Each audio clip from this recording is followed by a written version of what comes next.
Iran Israel സംഘർഷത്തിന്റെ പശ്ചാത്തലത്തിൽ India ആരംഭിച്ച ഓപ്പറേഷൻ സിന്ധുവിന്റെ ഭാഗമായി ഇറാനിൽ നിന്ന് എത്തിയ പ്രത്യേക വിമാനത്തിലെ യാത്രാ സംഘത്തിലെ ഏക മലയാളി വിദ്യാർത്ഥിനി ഫാദില കച്ചക്കാരനും പിതാവ് മുഹമ്മദ് കച്ചക്കാരനും യുദ്ധമുഖത്തെ നടുക്കുന്ന ഓർമ്മകൾ പങ്കുവയ്ക്കുകയാണ്.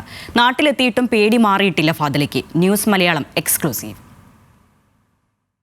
ഇറാൻ ഇസ്രായേൽ സംഘർഷത്തിൻ്റെ പശ്ചാത്തലത്തിൽ ഇന്ത്യ പ്രഖ്യാപിച്ച ഓപ്പറേഷൻ സിന്ധുവിൻ്റെ ഭാഗമായിട്ട് ആദ്യമായി കേരളത്തിലെത്തുന്ന മലയാളി ആണ് ഇപ്പോൾ നമ്മോടുള്ളത്, ഫാദില.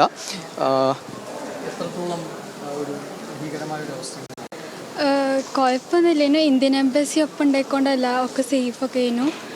അവരെന്നൊക്കെ ചെയ്ത് തന്നത്. അപ്പോൾ അങ്ങനെ ഞങ്ങൾ സേഫായി എത്തുകയും ചെയ്തത്.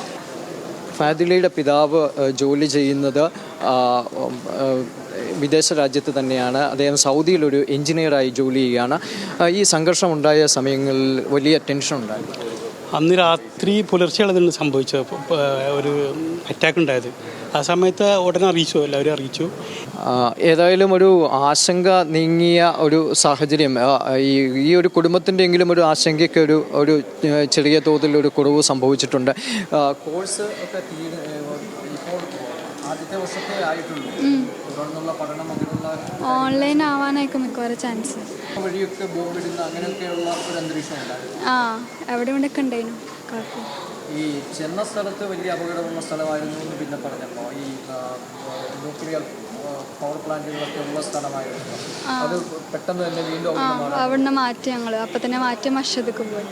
പിന്നെ അവിടുന്ന് ഡയറക്റ്റ് ഫ്ലൈറ്റായിട്ട് ഇങ്ങോട്ട് വന്നു. വലിയ ആശങ്കകളുടെ യുദ്ധത്തിൻ്റെയൊക്കെ ഒരു അന്തരീക്ഷത്തിൽ നിന്ന് മലയാളിക്ക് അത്ര പരിചിതമല്ലാത്ത ഒരു സാഹചര്യം. പക്ഷേ പ്രവാസികളെ സംബന്ധിച്ചിടത്തോളം പല സമയങ്ങളിൽ അങ്ങനെ ഉണ്ടായിട്ടുള്ള ഒരു അന്തരീക്ഷത്തിൽ നിന്ന് ആദ്യത്തെ ഒരു മലയാളി വിദ്യാർത്ഥിനി ഇപ്പോൾ തിരികെ എത്തിയിരിക്കുന്നു. അവർ സ്വീകരിക്കാൻ നോർക്കയുടെ ആളുകൾ അടക്കം ഉള്ളവർ ഇവിടെ എത്തുകയും ചെയ്തിട്ടുണ്ട്. ഏതായാലും വലിയ ആശങ്കയെ ഒഴിഞ്ഞ് ഒരു ആൾ എങ്കിലും കേരളത്തിൽ നിന്ന് മലയാളികൾ വളരെ കുറവാണ് അവിടെയെന്ന് ഇവർ പറയുന്നുണ്ട്.